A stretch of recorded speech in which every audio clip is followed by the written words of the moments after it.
Doctor Tahir al-Qadri کہہ رہے ہیں کہ شیعہ علماء جھوٹ بولتے ہیں، شیعہ ذاکرین جھوٹ بولتے ہیں، شیعہ علماء و ذاکرین ممبر پہ بیٹھ کے جھوٹی روایتیں سناتے ہیں، لوگوں کو رلاتے ہیں۔ کوئی بی بی پہ ظلم نہیں ہوا۔ ہم نے 40 سنی عالموں کی کتابیں کھول کھول کے دکھائیں۔ سوشل میڈیا پہ 32 منٹ کا کلپ ہمارا موجود ہے، جا کے سرچ کر لیجئے، ان بچوں کو نظر آ جائے گا۔ 40 کتابیں کھول کھول کے دکھائیں۔ یہ آپ کی کتابیں، ہماری نہیں ہیں، یہ آپ کی کتابیں ہماری نہیں ہیں۔ 40 علماء اہل سنت، معتبر بزرگ علماء کی کتابیں، اس کو اسکین کر کے چھاپ بھی دیا ہم نے کتاب کی شکل میں۔ اب تک 20 لوگ شیعہ ہو چکے ہیں اس کتاب کی وجہ سے۔ وہ اپنے عالم کے پاس لے کر جاتے ہیں، یہ 40 کتابیں ہماری ہیں یا نہیں؟ وہ کہتے ہیں کسی شیعہ نے دی ہیں، نکل جاؤ یہاں سے۔ وہ کہتے ہیں دلیل دیجئے مولانا، نکالنے سے میں یہاں رہوں گا نہیں۔ جب آپ مجھے نکالیں گے نا اپنی بیٹھک سے، اپنے مدرسے سے، تو میں پھر کہیں اور جاؤں گا۔ یا تو جواب دیجئے ان 40 کتابوں کا۔ مجھے 1 سال گزر گیا ہے، انہی ایام میں پچھلے سال ہم نے وہ دلائل دیے تھے، اب تک کوئی جواب نہیں دے پایا۔ جواب دو ہمیں کہ تمہاری کتابیں نہیں ہیں تو کس کی کتابیں ہیں؟ 2 روایتیں سنا دوں اس میں سے؟ ایسی ایسی روایتیں اس میں علماء اہل سنت نے لکھی ہیں کہ جو شیعہ کتابوں میں بھی نہیں ہیں۔ میں 2 روایتیں سناؤں گا، میرے رونگٹے کھڑے ہو جائیں گے، اللہ کرے بیان کر جاؤں۔ ایک کتاب میں تو یہ لکھا ہے کہ اِنَّا قَدْ رَفَضَ فُلَانٌ، وہاں نام لکھا ہے، میں نام نہیں لے رہا۔ اِنَّا قَدْ رَفَضَ فُلَانٌ بَطْنَ فاطمہ حَتَّى اِسْقَطَتْ مُحْسِنَا، فلاں نے سیدہ پہ لات ماری۔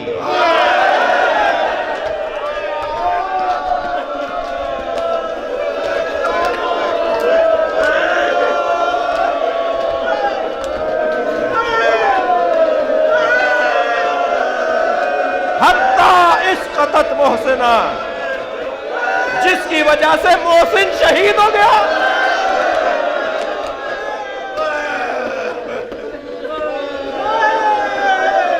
ایک اور آپ بہت رو لیے، مجلس کو یہاں ختم کر دینا چاہیے۔ اللہ آپ کی آوازوں پر رحمت نازل فرمائے، سیدہ محشر میں شفاعت کریں۔ ایک روایت اور سن لیجئے۔ ایک سنی عالم دین جناب علامہ الجوینی فرائض السمتین میں عجیب روایت لکھ رہے ہیں، وہ کہتے ہیں 5 سال کی زہرا نبی کے سامنے سے گزری، کم سن بی بی نبی کے سامنے سے گزری، نبی نے زہرا کو دیکھا، رونا شروع ہو گئے۔ ایک زوجہ پیغمبر نے آواز دے کر کہا، یا رسول اللہ آپ فاطمہ کو دیکھ کے رو کیوں رہے ہیں؟ تو فرمایا ہی نما ذکرت، جب میں فاطمہ پہ غور کرتا ہوں تو مجھے یاد آتا ہے میرے بعد اس پہ کیا گزرے گی، سوچتا ہوں کہ میرے بعد کیا ہوگا میری بچی کے ساتھ، جس کی ایسی بچی ہو جس کے لیے نبی کھڑے ہو جاتے ہوں، جس کے ہاتھوں کا بوسہ لیتے ہوں، جسے اپنی جگہ بٹھاتے ہوں، اس بچی کے ساتھ کیا کیا؟ فرمایا جب میں زہرا کو دیکھتا ہوں میرے ذہن میں آتا ہے میرے بعد میری بچی کے ساتھ کیا ہوگا۔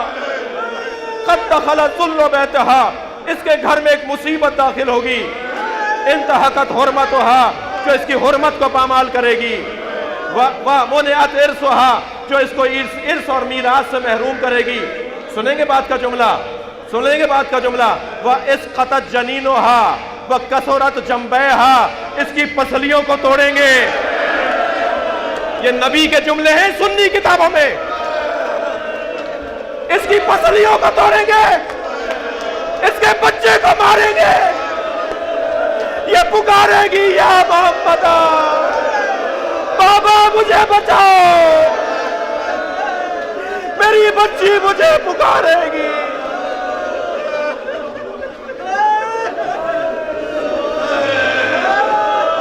کوئی میری بچی کی مدد نہیں کرے۔ الا لعنت اللہ علی قوم الظالمین۔